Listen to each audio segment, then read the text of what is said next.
Здравейте! Аз съм Иван Лечев и съм първи гост. Това е една много голяма чест. В музикалната стая на Елена Росберг. Елена Росберг, който не е чувал за нея, нищо не знае, това е човекът в България, който най-много разбира от, да кажем, рок. Въпреки че тя разбира от много други неща. Така че ще направите много добре, ако се абонирате за нейния канал. Здравей! Добре дошъл. За мен е чест, още повече, че съм твой огромен фен също. И аз съм твой огромен фен. И споменавам го от време на време. Родени сме на една дата, 19 юли, което прави още така повече съвпадения, приятни съвпадения за нашата среща. Попадате в моята музикална стая, която е като концепция едно пространство, което може би разширява малко идеята на студиото на Зирок, откъдето познавате гласа ми. Между другото, Иван ми беше съвсем скоро на гости с една супер група, Волева. Запомнете това име и актуалния им хит сингъл, който се казва Фрик Шоу. Разширение на концепцията на телевизионното студио на Българска национална телевизия, където също имам своя спот в ефира на България, да говоря за музика. Може би разширение на детската ми стая музикална, в която във ъгъла стоеше подпряно едно четвъртинка виолончело. Разширение на стаята, в която съм учила музика като малка ученичка по солфеж. Но всичко това е минало, а бъдещето е общата ни страст с музиката. Бъдете добре дошли всеки месец в моята музикална стая. Любопитна съм в Ивановата стая сега, ако ми позволи да надникна. Какво ще видя първо и какво е нещо необичайно, което би ми направило впечатление според тебе? Всъщност, така като се огледам, моята музикална стая доста прилича на твоята. Даже имам същия екран. Само, че пред мен има клавиатура, примерно. Има няколко китари, различни, не прекалено много. Аз не съм колекционер.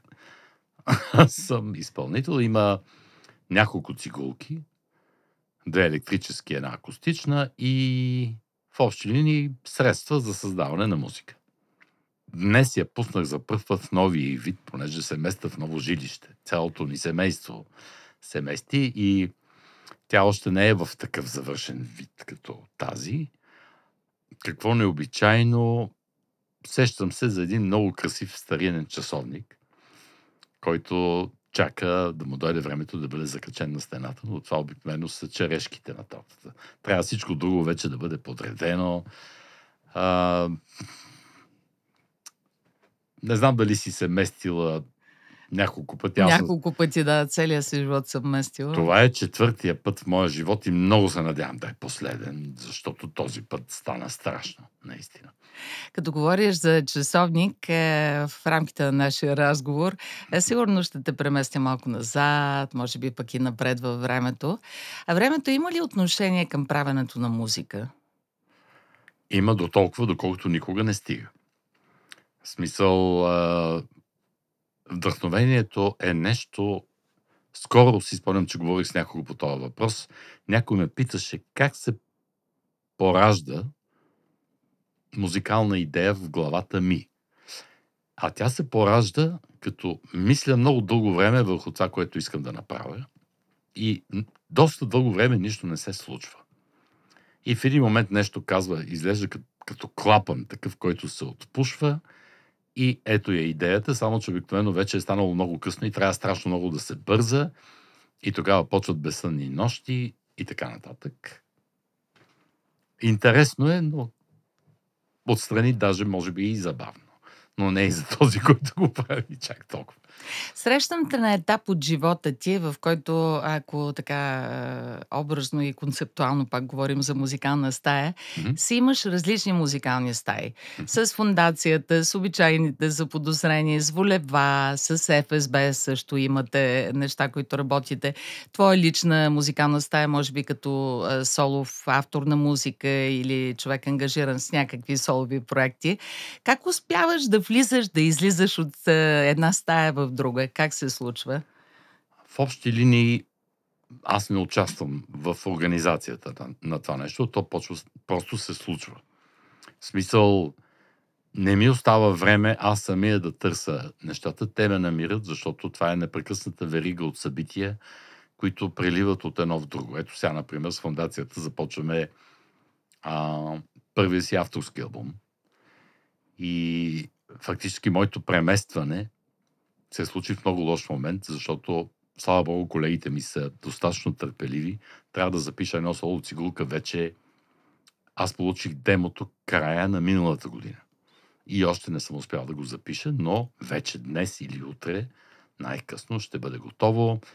Имаме нов албум вече той вече не е толкова нов, с Стефан Вълдобрев, който в един момент казва: хайде, момчета, да репетираме. Отиваме да репетираме и така нататък. Ето с Волева също се забавиха доста нещата. Роската Ватев ми даде демо, мисля, че ноември 24-та, аз си свирих китарите януари 25-та. Смисъл, хем е препускане, хем не в този смисъл, защото пък аз не обичам нещата да стават прибързано. Обичам да ги отлежат в главата ми и когато започна да свиря, вече да имам някаква ясна идея какво искам да се чуе. Трудно се говори за музика, аз поне като музикален журналист съм имала такива предизвикателства, да почнеш да обясняваш на някой за музиката с думи. И предполагам, че начина, по който ти би го направил като музикант, е различен от начина, по който би го направил като фен чист. Разделят ли се в тебе тези две самоличности на Иван Лечев? Ама, то е така. В смисъл, меломан е едно, професионален музикант е друго. Понякога се случва така, че те не се събират в една точка. В смисъл, човек свири едни неща, харесва други. При мен, слава богу, това не се случва чак толкова. Случва се това, че в някои проекти аз показвам някои части от себе си, в други проекти други. Примерно във Волева сега свира така, както не съм свирал почти никъде другаде. Освен има едно такова подобно мое соло в Няма как на ФСБ, примерно. Но това е едно парче от 14 албума, примерно. Някакси самата група Волева ме провокира да се изразявам по друг начин. Това зависи от това какви наслоения, какви неща е слушал човек. Това е като четенето и като писането. Аз съм казвал винаги, че за да извадиш ядене от една тенджера, трябва първо да сложиш неща в нея. И така е из главата на човека. За да извадиш нещо от нея, трябва първо да си сложил нещо в нея. И някакси в цялата ми биография, понеже аз съм работил страшно много като студиен музикант, това е събиране на опит, на информация, слушане и в един момент просто трябва в даденото парче да направиш това, което съответства на парчето. А това не винаги е много лесно. Говорихме за Иван Лечев като музикант, като почитател на музиката. Към твоята идентичност аз бих добавила и ментор. Тъй като вече имаш опити доста дълъг път като човек, който в една или друга степен дава оценка за нечий талант. Как трябва да се отнасяме, за да проходи един талант? Какво трябва да му се даде? И търсят ли младите музиканти, примерно от тебе, лични съвети, менторство, подкрепа, помощ? Там е работата, че аз съм винаги готов да помагам. И когато съм имал възможност, съм го правил. Даже сега в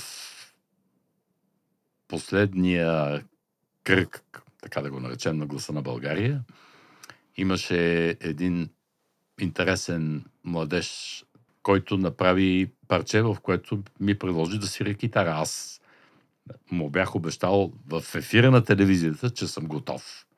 И то парчето излезе. В смисъл, винаги съм готов да помогна, но имам чувството, че много често се притесняват да го поискат това от мен. Може би авторитета ги плаши, който не знам, толкова ли страшен изглеждам. В смисъл, аз съм помагал на толкова много хора, включително с Стефан Вълдобрев. Така започнахме. Ние бяхме седнали и бяхме номинирани за Аскер.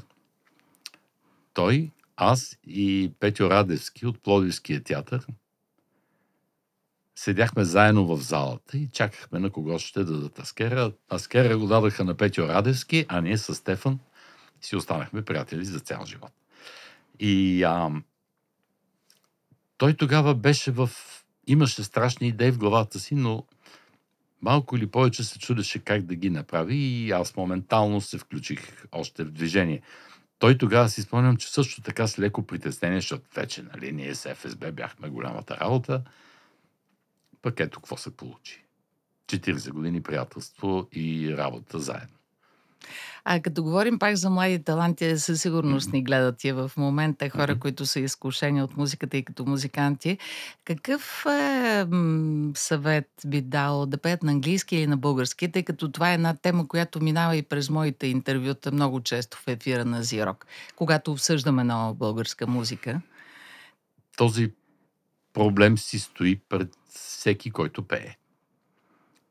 Да не говорим, че ние все пак сме 8 милиона ние германци, които са толкова много. И като се изключи Рамштайн, май не чувам някой по света да пее на немски. На времето Скорпионс, въпреки че не спомням да са пели на немски. Да. Може би в ранните им парчета. Има Крафтверк, може би. Имам предвид, че човек трябва да направи избор. Дали ще бъде глава на котка или опашка на лъв. Това е много хубав лав. Я кажи пак как, дали ще бъде глава на котка? Аз лично смятам, че е по-добре да си глава на котка, отколкото опашка на лъв. В смисъл, пейки на английски, има много сериозен шанс да станеш част от световната култура, но имаш също голям шанс да бъдеш тотално незабелязан. Докато пейки на български, имаш много по-голям шанс да станеш много разпознаваем в собствената си страна, което според мен аз лично намирам за предпочитане. И затова с Волева, между другото, Никеца, той има богата биография да пее на английски. Той обича на английски, да. Да, обаче... И да пише текстове на английски, доколкото знам. Обаче се оказа, че страшно пише текстове на български и страшно ги пее. Тук основната заслуга е на Росен Ватев, който е освен композитор и аранжор, той е идеолога на групата. Но ето и с Дони нещата, които правим, и с ФСБ нещата, които сме правили, и с Стефан. Просто аз в целия си живот, искам или не искам, съм в такива проекти, които са на български. И на мен това много ми харесва. А къде е тънката линия, която е така добрата пресечна точка на опита да запазиш идентичността на българското звучение, на българската традиция и влиянието на световния тренд, от който никой не е избягал на тая планета, очевидно? Ние няма къде да се денем. Ние щем, не щем, черпим с пълни шепи от световния опит. Най-малкото свири на такива инструменти, повечето от които не са български. Напоследък се появиха едни, примерно, легендарният Диката, който в Пловдив, който прави ни китари.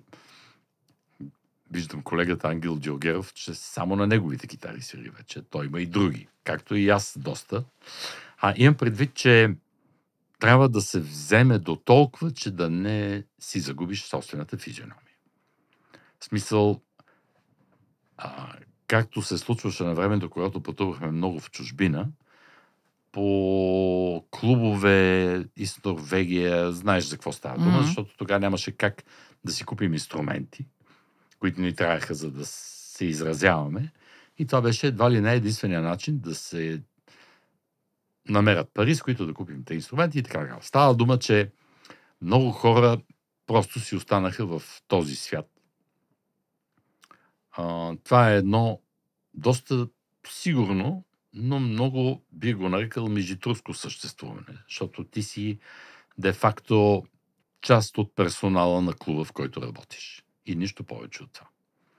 И до някъде това може да бъде полезно като натрупване на рутина и някакво овладяване. Но в момента, в който човек вече се почувства достатъчно опитен, той трябва на секундата да напусне това нещо. Както и с заемките от чужди неща, това просто не е окей. В смисъл, може да имаш идея за нещо, искаш да направиш нещо, което да прилича на Линкин Парк, примерно. Но не можеш да вземеш нещо от Линкин Парк. Просто не става. И Може да се позоваваш на някакви неща, които са познати, но в никакъв случай не трябва да се копира, защото тогава ти губиш своята идентичност. А всъщност твоята идентичност е най-важното нещо, което имаш на света. Ако искаш да бъдеш артист, разбира се. Като говорим за твоята идентичност, сега ми се иска малко да влезем в един разговор, който така условно бих нарекла саундтрака на моя живот. Окей. Саундтрака е чиста българска дума, но мисля, че е много секси и ще влезе добре в употреба. Ако искаш да разкриеш на някой музикалната си душа, имаш право на избор на 3 песни, което знам, че е обидно малко или напрягащо малко или изтезаващо малко за човек и личност като Иван Лечев, но да разплетем кълбото с конци от някъде. Според мен те са около 3000. Сигурна съм. Има една група, в която това се нарича любов от пръв поглед. Спомням си, че се разхождах по Витошка. Не по Витошка, глупости. По Фритьов Нансен имаше тогава един клуб, който вече отдавна не съществува. И чух звук, музика, която толкова ми хареса, че влезах веднага вътре да чуя какво е това и питах и ми казаха, че това е King's X. И аз залепнах точно като от този ден до сега, това ми е, може би, така като чуя няколко тона, това ми е, може би, най-любимата група в този стил. Дъг Пиник, Тай Табор и Джери Гаскил. Това са уникални хора. А помниш ли е парчето, как се казваше? Парчето се казваше Dogman. Dogman, да. Това им е като че ли най-успешното парче в цялата им кариера. Популярно от MTV епохата, доколкото помня. Интересно, че те никога не са били страшно популярни. Според мен това си е въпрос на късмет. Просто музиката, която правят и до ден днешен, ме кара да настръхвам. Просто страшно ми харесва. Това е един уникален микс от различни стилове дори, които аз разпознавам. Има и малко прок. Има метал, тежки рифове. Има 3 гласи, страхотни, уникални и много хубава музика има. Много интересно начало на саундтрака на моя живот на Иван Лечев. Друга песен каква ти хрумна? Тъй като те ограничих в 3, трябва да играеш по моите правила. Значи, противно на това, което се мисли за мен, нали, съм рок-гитарист, вау, нали? Всъщност аз не съм много тежко рок-ориентед. Като че ли King's X е най-тежкия рок, който си позволявам да слушам. И се сещам за едно парче, което, когато излезе, имах странното чувство, че аз съм го написал. Сериозно? Да. Просто толкова всяка нота ми звучеше на място. Много простичка песен, както много неща от този човек. Можеш ли да изтънаникаш сега, що ме толкова простичка? Мога. How can't you see you belong to me? Абсолютен гений. Значи, който по много прост начин прави една абсолютно гениална музика. Това е Every Breath You Take на Police, на Sting всъщност. И това парче е едно от най-любимите ми неща изобщо в целия ми живот. С текста си, и то е свързано за мен с едни моменти от моя живот, които много хубави моменти. Да не го обяснявам надълго и на широко. Много сега, като казваш хубави моменти, много иронично, защото доколкото помня, текстът на песента е за един сталкер, който преследва някаква мадама, предполагаема. Обаче е толкова кетчи песента, толкова бързо я възприема човек, нали, с ухо и душа. И тя не случайно е повече от песен, станала като културна икона на тая част на века. Абсолютно.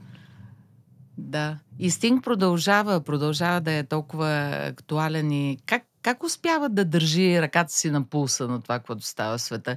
Да не стане чичак, да не стане някакъв увехтял такъв на бивши лаври. Аз мисля, че това е човек, който е изключително високо природно интелигентен. И другото, което е, че той не изневерява на себе си по никакъв начин. Това е също, което казваш ти, че ако си верен на себе си, Да. стават нещата. Просто той много точно е напипал нещо, което изразява неговата същност и той си го отстоява цял живот безпогрешно. Да не говорим, че аз страшно му завиждам за начина, по който пее, защото аз не мога, аз с този глас. Аз съм роден да пея Борис Годунов, но не и такава музика. Уникален певец. Глас като инструмент. Такъв, те са няколко такива в рока. Другия, който много ми прилича, пак е англичанин, е Джон Андерсън от Yes. Такъв глас като инструмент. Чист, абсолютно. Той е необичайно висок. Неговия също. глас, което прави също много специален вокала му. А третата песен, коя би поставил в саундтрака на моя живот?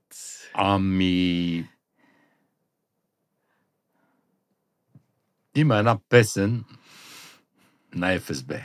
Ти да видиш. В която като че ли е събрано като в фокус всичко, което с ФСБ сме правили. Има и цигулка, има и такъв хубав, тежък саунд, има послание. Тя се казва И вятър. Тя не е от албум. Ние тогава бяхме почнали да правим албум, но дойдоха промените и спряхме. И те така останаха няколко парчета отделни записани. Специално И вятър ми е една от най-любимите песни на ФСБ, която пък ми е една от най-любимите групи изобщо. Вие сте я включвали много често в вашите сетлисти концертни. Да. Тя изразява всичко, което ние можем. Сега спомена за часовника и си мисля малко да те върна назад във времето. Имаш ли спомени, такива емоционални, свързани с песен от по-ранното детство, от ранните младежки години? Ако можеш да хванеш едно парче за ушите. Така, понеже играем на асоциации. Едно, две, нещо, което в момента ти минава през съзнанието. Като бяхме младежи, аз си спомням, че ние страшно слушахме Cream. Това е групата, която една от първите Power Trio в света. Не бих сега, ти ще кажеш по-добре дали е първото, но едно от първите при всяко положение и специално имаше едно парче Crossroads, за което аз до ден днешен си го пускам в колата понякога, защото страшно ми оправя настроението. И си спомням, че бях чел някакви големи китаристи от света, като Еди Ван Хелен, например, който беше казал, че той се е учил от това соло, което и аз съм се учил от това соло. Даже аз до ден днешен, когато има случаи, в които не съм свирил известно време по някакви причини, понеже го знам до тон наизуст, ми е много удобно за разсвирване, защото то е много трудно и трябва да си събереш. Аз имам много големи ръце, които малко трудно се събират на грифа на китарата горе в висок регистър. И е много трудно, като си има преди, че Клептън, когато го изсвирил, бил на 18 години. Mm-hmm. И аз си го ползвам да си раздвижа ръцете. И много слушахме Cream и Джими Хендрикс, когато се появи. Това на плочи ли? Кой ги донесе? Имаш ли някакъв спомен? Честно казвам. Как е попаднал? Аз имам по-голям брат, който е страхотен сладур. Той работеше много години в националната телевизия, като тон режисьор в този студио. Той ти е бил музикалния провайдер, канал. Той носеше вкъщи всичките тези неща, да. И сега вече ми е трудно. Аз слушахме Свободна Европа на румънски, въпросното предаване Метроном. Метроном, да. Не помня на румънски вече какво беше. Нататъка някаква цифра. Но това беше река от информация за нас, които бяхме жадни да слушаме какво се случва по света в музиката. И спомням си, когато за пръв път чухме Badge на Cream, примерно. И след това казаха, че няма да има такава група повече. И мен направо ми се ревеше, защото аз бях страшен фен. Да. Тогава деляхте ли се, условно казано, на Beatles фенове и на Rolling Stones фенове? Или това с времето става като градска легенда, Не бих че... казал. Аз А ти слушах... си по-Beatles човек или по-Stones? Не Ако мога мога да така. кажа. Не можеш Не да мога кажеш. да кажа. А с Не. Beatles имаш ли ранен спомен някакъв? Имам едно любимо парче от тези години, което пак Ерик Клептън свири вътре. Казва се While My Guitar Gently Weeps. Даже наскоро слушах един къвър на това парче с Стив Лукатер и сега не съм сигурен, май не е цялото тото. И честно да си призная, че ми харесва повече оригиналния вариант. На Харисън. На Харисън с Ерик Клептън вътре. Да. Аз страшно много слушах Beatles на времето и някои неща имам любими, които не са най-големите хитове. Примерно си спомням, че страшно обичах Get Back парчето. Get back to where you once belong. Да, няма да се пробвам да пея. Да. А знаеш ли, че съвсем скоро трябва да започне една много мащабна продукция? Много ме впечатли тази новина. Започват снимките на игрална поредица, която ще разказва историята на Beatles през очите на четиримата. Значи ще бъдат 4 пълнометражни филма, които не знам дали ще излязат наведнъж. След 2 години някъде се планира да излезе, да. Определени са вече актьорите, които ще влизат в образа на Джон Пол, Ринго и Джордж. Аз не мога да си представя кой ще влезе в образа на Джон. Те са млади актьори, които не са натоварени с такава раница от очаквания. Примерно не младия Де по-неизвестни физиономии, за мен поне. Но много любопитно звучи, да. Това е от някой от концертите на Харисън.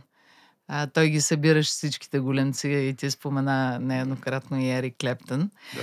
Какво друго интересно? Има ли парче, което те кара да се чувстваш свободен? Мъж, човек, личност, така ти отваря, да ти разкъсва ризата? Има. Точно така се почувствах, когато за пръв път чух версията на Джими Хендрикс на All Along the Watchtower. Особено там има едни слайд китари, такива, което абсолютно имаш чувството, че ще излетиш някъде. То самото... Интересно, че след това чух оригинала на Боб Дилан, който изобщо не ми създаде такова чувство. Просто Джими го е направил по някакъв невъобразим начин. Изобщо целият албум Electric Ladyland, това ми е като настолна книга. Знаеш ли, Дилан май казва, че той харесва, разбира се, повече версията на Джими Хендрикс. Да. Няма как да. Да. Когато си написал пък и такава песен, която да стимулира някакъв гений, какъвто е Хендрикс, да изсвири. Да, ама не то. Съвсем друго нещо. И колко е бил гениален Джими Хендрикс от едно много простичко парче да направи такова нещо. Ти как се отнасяш към каварите? Обичаш ли да свириш? Кефирите, ако включвате в... Примерно, то случвало ли ти се въобще да правите кавари? Естествено. Просто това е необходимо зло, според мен. Защо? Защото води до така по-висока, по-голяма популярност, комерциален успех или какво? Просто в един момент трябва да се спре с това. Просто човек трябва да намери себе си. В смисъл, те са нужни, за да си стъпиш на краката. Както всеки музикант, примерно, свири, нали, аз съм цигулар по принцип, по професия, трябва да се свирят едни ужасно досадни етюди и гами и такива, които са изключително досадни, но ти трябва да ги свириш, за да станеш добър изпълнител. По същия начин, аз смятам, че е полезно до някакъв момент да свириш къвъри, за да видиш как стават нещата, как се правят. Но в момента, в който ти стане ясно, ти си длъжен пред себе си, ако почувстваш особено възможности да пишеш музика, да спреш с къвърите и да почнеш да намираш собствената си физиономия. Да. Което не всеки може, естествено. Има хора, които цял живот си остават с къвърите. Убедена съм, че една от любимите ти групи не си пада много по кавари. И е така, сега съм ти измислила един такъв въпрос. Ако имаш възможност да вземеш мястото на някой музикант от една от твоите най-велики банди, кой би бил той и защо? Да поиграем сега в такава посока. Ами, мислил съм си за това. Между другото, ти не си първата, която ми задава такъв Това е въпрос. много лош атестат за мен. Аз мислех, ще бъде по-оригинален въпрос, но... Не, питали са ме с кого бих свирил. Така са ми Да, по поставили друг начин, въпроса. да. И мисля, че бих застанал, без да звучи като някаква фукня, Давай. на мястото на Дейв Гилмор в Pink Floyd. Като се има предвид, че Pink Floyd не ми е най-любимата група на света, но някакси неговото отношение към китарата усещам сходство в душевно някакво смисъл. За мен нещата не са чисто инструментални. Аз винаги се стремя да изразявам някакво чувство, свирейки. А те ръцете слушат. И като им кажеш, те правят каквото ти им кажеш. Има предвид, не оставям ръцете сами да свирят. Аз им казвам какво. И това, което прави Дейв Гилмор, освен че страшно много ми харесва, мисля, че аз бих могъл да го правя по подобен начин. А гледал ли си го на живо? За съжаление не. Винаги, когато е имало концерти, на които теоретично мога да отида, аз съм бил зает. Сега пак ще вкарам нещо актуално, тъй като много съм така в новинарския поток по тема музика. Излиза 4K ремастерирана, реставрирана версия на Pink Floyd на Помпей, 1972 година. От 35 мм лента са бачкали 5 години, ровили са по тавани и мазета в Англия, кой знае къде. И са намерили всякакви записи, съхранени оттам. И ще бъде нещо поразително. На празния Помпей правят това нещо точно преди да запишат The Dark Side. Се навиват на този Аз в тази връзка спектакъл. пък, аз да се похваля, че предстои вече всеки момент, не мога да кажа вече кога точно, да излезе пак на 4K на ФСБ Симфони концерта в Античния театър, който ние заснехме тогава с не помня колко, но повече от 10 камери. И не 5, а 10 години това нещо се обработва, прави, струва и сега в момента се намира в Щатите вече финалния продукт, да се направят цветовете, да се качи на 4K и трябва вече да е готово. Мисля, че до края, ако не до края на този месец, следващия. Аз тази новина я чакам от много време и търъчках в месенджер. Ами и да. на Румен Бояджиев му писах, но никой нищо не казваше до момента. Ами защото Румен Бояджиев е човек, който трябва да изпипа всичко педантично до край. Аз също имам такава теория, но той изповядва като верою. Това е, че като видиш един продукт, никой не те пита колко бързо си го направил, а какво си направил и как си го направил. Това е готина максима. Да. И да от тази гледна точка ние сме говорили с него, защото аз съм освобождал да му давам зор и той казва, това е, което ще остане от нас. И не може да имаме никакви компромиси. Аз пак се хващам за стрелката на часовника. Ако те върна и те хвърля назад във времето музикално обаче, коя епоха би си избрал музикална да попаднеш в студио, концерт, зала, може и по-назад във времето? Залата със сигурност е Албърт Хол. Това е... Аз съм бил там, за съжаление не на концерт. Но това е някакво място, което има такова излъчване. Не храм, не знам как да го нарека това нещо. И може би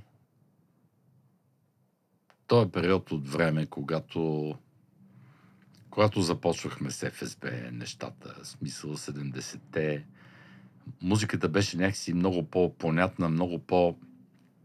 Нямаше електропоп, например, което аз никога няма да започна да харесвам в пълна степен. Има неща, които са ми харесвали, но аз винаги съм предпочитал музика, която се свири от музиканти на музикални инструменти, а не се програмира на компютър. Не, че не съм програмирал на компютър целия си живот, но ако трябва да се свири, предпочитам да свиря. И тогава музиката беше такава, която се свиреше и се измисляше на инструменти, а не на компютри. А студио, да видиш как работи музикант. Има ли за теб музикант енигма? Не мога да го осмислиш как ги прави тия неща или... Например, според мене, ще се върнем към Джими Хендрикс, албума Electric Ladyland. Има неща там, които аз до ден днешен с целия ми студийен опит не мога да си представя как са направени с средствата, които са имали хората тогава. А иначе аз съм имал честта да бъда в страхотни студия. Примерно, когато записвахме с Хосе Фелисиано, бяхме в едно студио в Коста Меса, Калифорния, където преди нас беше записал Алан Холдсворт. Даже един ден той дойде да си вземе мастерите. Един дингил такъв с едни дечица. Еби Роуд, може би, в Лондон. Това е Sound Factory ли се казваше в Ню Йорк. Има такива места, където просто бих искал да вляза, за да видя, да подишам въздуха. Те са като храмове. Това е просто да попаднеш на такова място и хората да поговориш с тях, въпреки че те, спомням си, когато записвахме с Фелисиано, нали, за първ път попадахме в такава среда и такива не бяхме чак толкова много уверени и питахме тон режисьора. Какво ще кажеш ти? Как? Получава ли се? Той такъв нищо не казва. И в един момент изплю камъчето и каза: аз не съм назначен тук да давам мнение. Има музикален продуцент, той дава мнение. Аз съм длъжен да направя това, което се иска от мен. Много странно ми стана тогава, че такава е точно подредена иерархия. Този прави това и никой не се бърка в работата на другия. А вие с Хосе всъщност бележите един от върховите моменти в ФСБ, нали? С наградата, която последва. О, да. Въпреки че тогава бяха такива времена, че като стана дума да отидем, вие ще ходите, моля? На грами церемония. И аз си намерите парталите и си стойте тук. А как стана така връзката с този музикант? Той ли подбра? Неговия продуцент ли се Беше свърза много с вас? интересна случка, защото имаше една австрийска група Опус. Небезизвестната група. Life is life. Ужас. Да. Извинявам се. Така, техния менеджер, те бяха в България на Златния Орфей. И той случайно попаднал по БНТ на мелодия на годината, която ние пък точно тогава спечелихме с ФСБ, с обичаните до тук.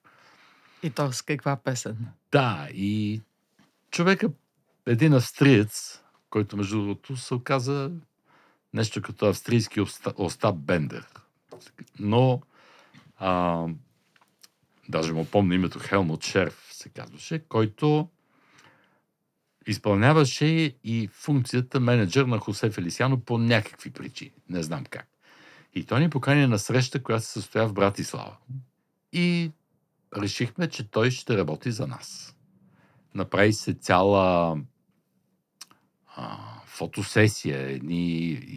Бяха се нели костюми във Виена, виенски фотографии ни снимаха още много на широка нога. И тогава всъщност беше един от случаите, ще отворя една скоба, да си говорихме английски или български.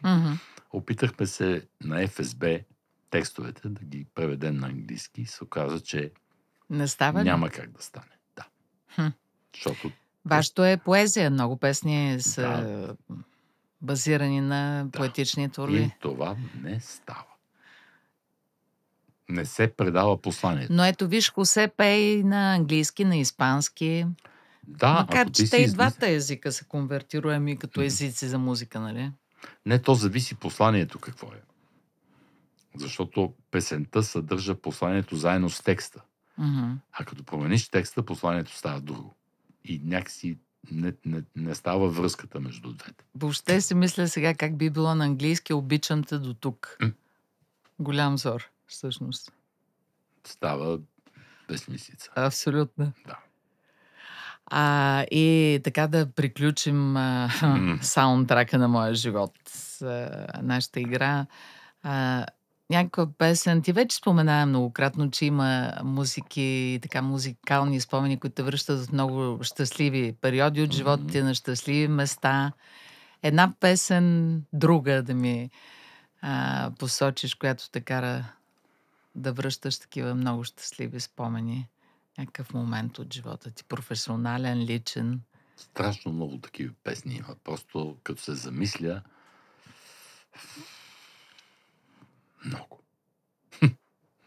Много ми е трудно да отделя една от тях. Защото това са... Имаш предвид такава, която ме е карала да се чувствам... Да ти връща топло усещане в сърцето и да те кара да се чувстваш у дома, комфортно, уютно. Странно, че пак се сещам за Every Breath You Take, ама... чак да помня. Нищо, нека тя ще от саундтрака на моя живот, снимката, която правим в момента, това ще е тази Да. песен. Като казваш, говорихме за разграничаване, Мгм. нали, меломан, музиканти и така нататък, ментор. А как се справяш да разделяш публичния си образ от човешкия, интимния, семейния? Трудно ли ти е? Тъй като и с налагането на тия телевизионни формати, твоето участие там, неминуемо си станал тип селебрити и сигурно те гонят и по-жълти издания. Значи аз полагам сериозни усилия да живея в нещо като събунен мехур. В смисъл, давам си сметка за това Да.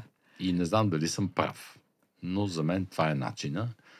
Гледам да защищавам цялото си семейство от това паблисите и от вмешателства, доколкото ми е възможно.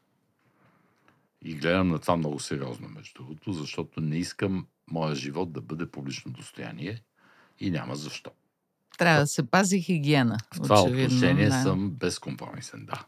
Добре, да няма ли клаузи в договорите, примерно като участваш в телевизионния формат, който те задължава да открехваш малко? Аз бях казал Завесата. преди, че договорите са за това, за да бъдат нарушавани. В смисъл, иди после съди някого, особено да не отваряме тая скоба. Да. Тук в нашата държава въпросът с съденето е малко условен.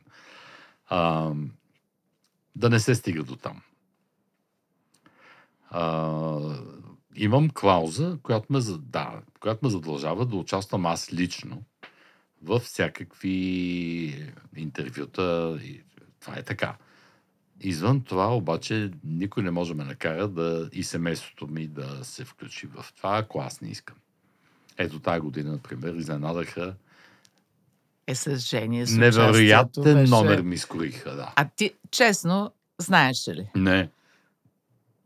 Как я позна? Веднага ли я познам по гласа или? Ами... Говорим за участието То е много странно, на защото съпругата човек е на с Иван. адски широко Гласа на отворени България. уши сме там. И чувам глас, който страшно ми напомня на Жени на гласа. И си казах, стига, чапа толкова, но тя си има действително нейни си... Тя пее като ангел. И не случайно вече крайно време стана, така или иначе, ето направиха с Любо Киров дует, сега ще има още песни нейни. В смисъл, тя ще се появи на бял свят най-накрая. Въпреки, че така погледнато, ние сме много щастливи така както сме. И много се надявам, че това, че ще стане и тя сега популярна, и двамата, много се надявам това да не ни килне в някаква посока хубавия живот, който имаме, но се надявам, че с малко мъдрост ще успеем да се справим. Плюс това имате богат опит като двойка. Ти очевидно знаеш какво трябва да се прави, какво не трябва да се прави. Да.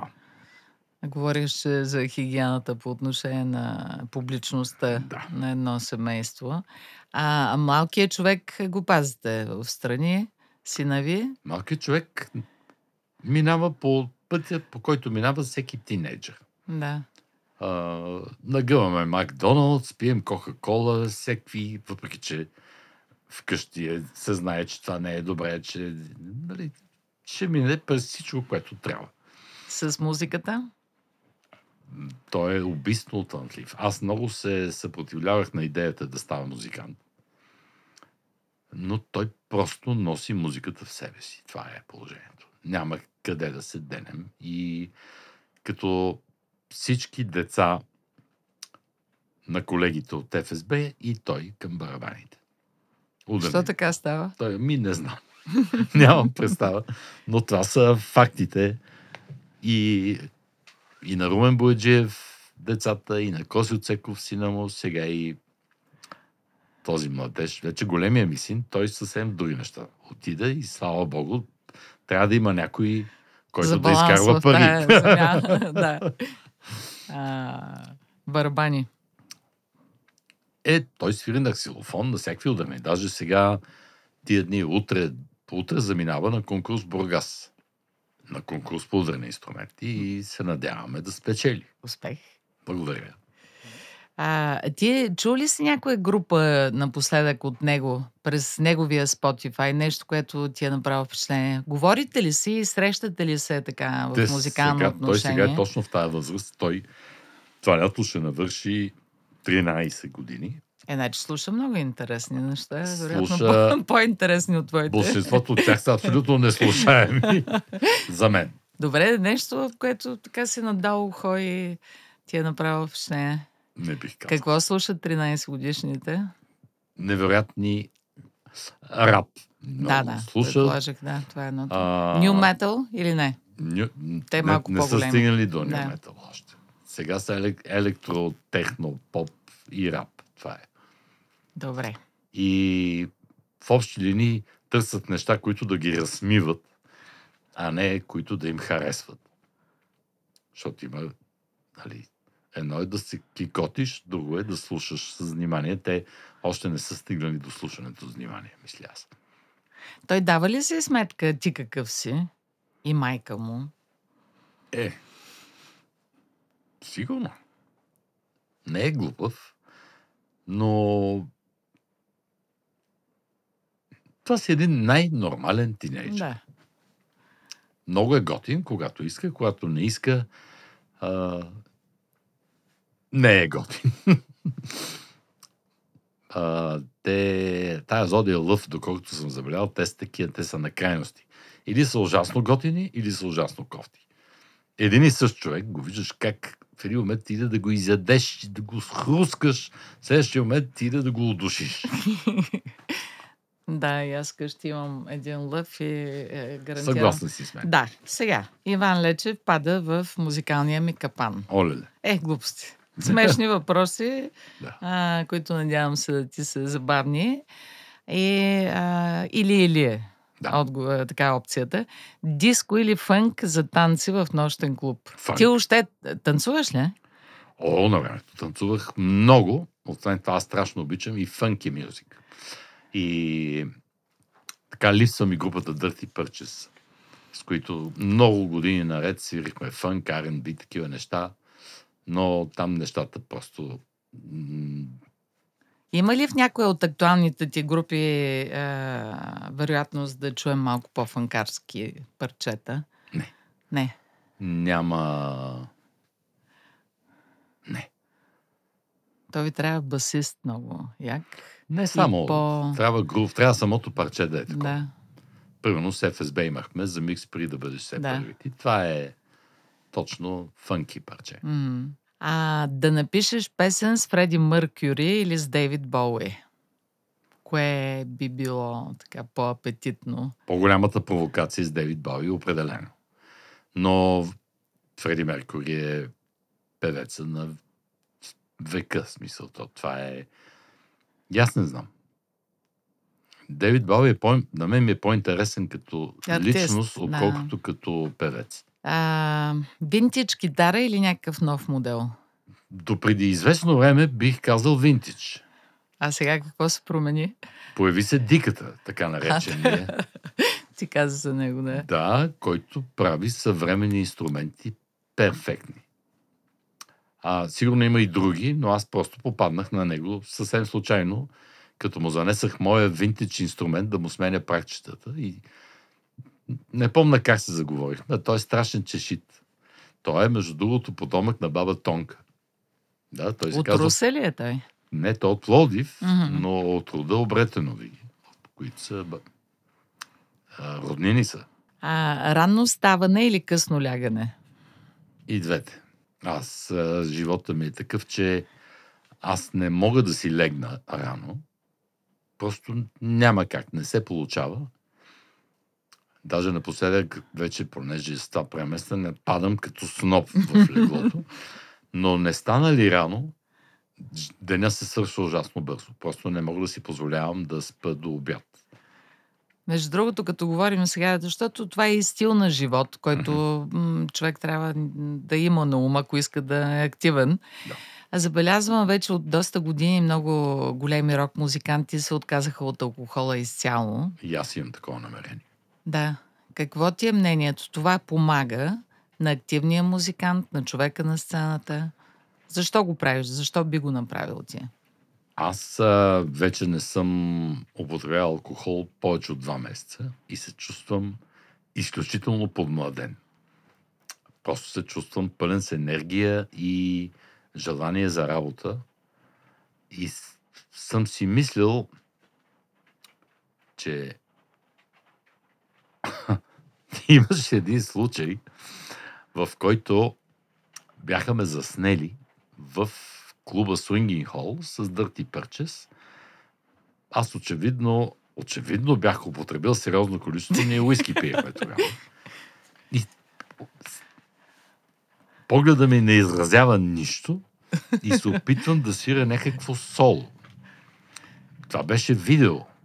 И аз се обадих моментално на човека и му казах да го махнеш това моментално от Фейсбук. Това е... И тогава си дадах сметка, че човек като така здраво се е наквасил, както се казва, на него самия му се струва, че свири някакви гениални неща, Да. но не и на околните. В смисъл, това е някаква илюзия, която е за тебе самия, но да му мислят околните, които слушат какво свириш. Добре. Успех в Благодаря. Сухия, как се казва, той има такава световна инициатива, между другото Сухия януари. Ерик Клептън, какво той още? На времето той имаше страшен проблем с алкохола. Да, и не само. И не само. Глен Хюс ми е разказвал, че 30 години не е докосвал чашка алкохол въобще. Алис Купър категорично не пие от 10 Между другото, години. да не прозвучи като някакво проповядване. Що пък не? В смисъл... Всъщност аз правих да пия алкохол, когато се върнахме с фундацията от Южна Африка, където изпихме едно езеро вино. Там има Там е невероятна територия за вина, да. Това, което ме убеди да се опитам, беше отвратителното чувство на абстиненция, което ме държа 20 дена. Аз ходех като най-нещастният човек на земята и си казах, чакай малко. Значи, това дали аз ще съм щастлив или не, зависи от някаква течност. Абсурд. И реших на всяка цена това. Значи, всяка форма на зависимост не е добре. Човек трябва да разчита на себе си. Единственото, но там вече няма как, не мога да се преборя, това е към кафето. Да, имаше един въпрос, но аз знам отговора. Кафе или чай? Ти си кафе. Кафе. Опитах се 1 година, аз съм страшен инат, както и ти предполагам. Сигурно. Опитах се 1 година да пия английски чай. Аз 3 години не пих кафе. Всякакви чайове. 3 години? 3 години. Браво, ти, значи 3 пъти по-голям инат от мен си, значи. Да. Може би беше свързано, като отказах цигарите преди 12 години изцяло. Не съм лапала цигара. Аз преди 30 повече. Да. Аз съм по-голям. Ние сме проповедници за здравословен начин на живота. Но без кафе не мога да... Казвам това, че като мина тая година, реших да изпия едно еспресо, за да видя как е, и направо целият ми организъм избухна. И казах, какво правиш с мен ти тук не ми даваш кафе? Да. Ти, значи, в Италия често така... Не само в Италия. А сега на Ньофи Трилски, няма да правим реклама, само ще кажа, че на Ньофи Трилски, там където живее, на 10 метра от мен, Има Specialty Coffee, едно младо момче, което прави кафе, което е по-хубаво от италианското. Между другото, ако иска някой да рекламира в подкаста Музикалната стая на Елена Росберг, добре сте дошли. Е такова високо качествено съдържание и добри идеи. Yes. Ще обменям с моите гости. Матч или Netflix сериал? Netflix. Не си не съм... футболист. Като бях по-малък, се случваше, но вече изобщо не ми е интересно. За разлика от, примерно, в обичайните заподозрени, Стефан и Еко са... Те гледат цялото английско първенство, цялото испанско, каквото могат да гледат. Даже имам едно парче, такова играча на матча, което Еко го измисли. Аз съм абсолютно несъстоян. Ги гледаме като... все едно не са фред. Концерт в огромна зала или записи в студиото? Ами аз съм концертен тип. Защото си рак. Не, че не обичам студиото, но даже сега си спомням след нашия концерт с ФСБ в Армеец, в Арена София, дето и Сашо Бахаров беше и така. И аз излизам вече все едно ще лета. И жестоко след концерта Бояджиев стои, гледа и казва: Румен, това никога повече няма да ми се случи. Сериозно ли? Не, той не обича. Той обича различни, студиото. Да. темпераменти. Да. Тоест това се и получават нещата, когато се срещнат различни хора. Да. За мен мястото ми е на сцената. Дано да съм жив и здрав да свира, да мога да свира по-дълго. Да. Вървим към края, още малко сила. Сега, ако искам да ти прочита няколко строфи от ваша песен на ФСБ, дали ще познаеш кое е парчето? Не те знам. До тебе като сянка пак ще тичам и впил в луната зъби ще забия. Да. Страшен текст е той. Страшен. Той парчето е много... Много. Силно. Да. От яростта, че още те обичам. Е много емоционално. Ние имахме турне, което се казваше Вълче време. Цялото турне. За съжаление, последното. Той е на моя приятел Георги Кушвалиев, мисля, че текста. Не мисля, съм сигурна по-скоро. За съжаление, Румен Бояджиев си загуби безвъзвратно гласа и просто не знам. Възхищавам се на силата, която има този човек, защото да ти се случи това. Много внимавам да не му изразя съчувствие, защото той според мен няма да го... Да. Той не иска да му се съчувства, но това е... Не искам да си го представям това. Много е ужасно. Да си загубиш основното изразно средство. Да не натъжаваме. В минорна гама. И какво? Пак така към финала вървим. Накрая съм запазила въпрос, свързан с песен, но преди това най-големият музикален мит, който искаш да развенчаеш. Нещо, което се смята, че е така в музиката, обаче... Доколкото създаването на музиката на повечето фенове изглежда като някакво безкрайно забавление. То може да бъде забавление, но е подготвено от чудовищни камари труд. И който си мисли, че така става от само себе си, не е така.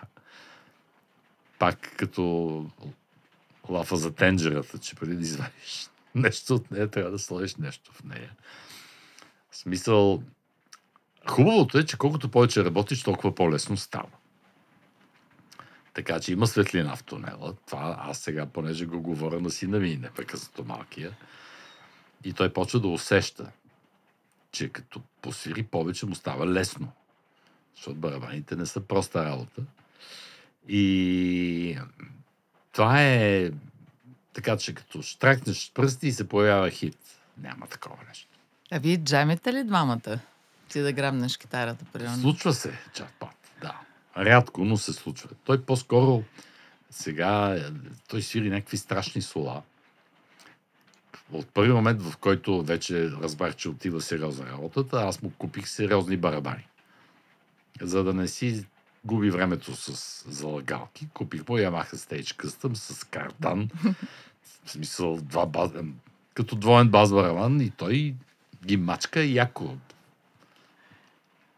Да са живи и здрави съседите. Да. Иначе с ксилофона по-добре. Той не се чува чак толкова. Натъпан почна да свири много хубаво напоследък. Смисъл, май от неговите връстници само той свири натъпан. Даже ходих до Перник, Стунджи ме прати да му при някакъв майстор, който му направи специално на него тъпан. И сега се разправяме с кияци, с шибучици, някакви термини, които не ги знаех преди. Ма интересно, и тъпана е страшен инструмент. Да. Постоянно се развива човек. Виж какви работи научаваме край децата си. Така е. Да. До тебе виси една китара, нали, Чехов казал, ако в първо действие видим пушка на сцената, в третото ще гръмне. Но няма да те карам. Не знам. Ти каза, че... Който иска да ме чуе как свира, да заповяда на концерт и да си купи билет. Да. Скоро концерти? Най-различни. Пълна програма. Да, страшно. И финала, ако имаш така ограничение да слушаш само една песен до края на живота ти, това кошмар ли е или можеш да посочиш? Мога. Само една песен. Мога. Това е високо на ФСБ. В смисъл, това е песен, в която с много прости средства е казано толкова много. Тя е толкова натоварена със смисъл и текста, и самата песен. Не случайно стана такъв хит. Смисъл. Тя е едно от най-големите постижения, до които сме стигали с ФСБ. Това е песен национално богатство. Абсолютно. Иван Лечев, благодаря ти, че направи толкова голяма музикалната ми стая и с така вълшебна акустика. Бъди вдъхновен. И ти пожелавам успех и се надявам някой път пак да ме поканиш. Съвсем скоро кроя планове за една изненада. Okay. Благодаря ти.